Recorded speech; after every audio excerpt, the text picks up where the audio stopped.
masih di jalur kebun. Ini dapat jalan lagi, entah tembus kemana, kita gaskan saja. Rupanya ada rumah di dalam sini.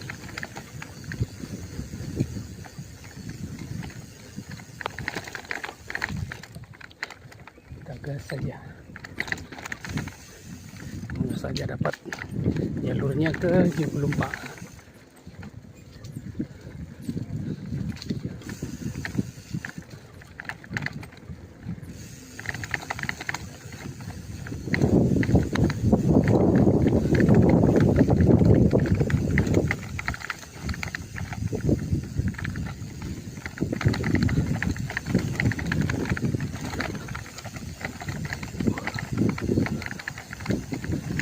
Hati-hati.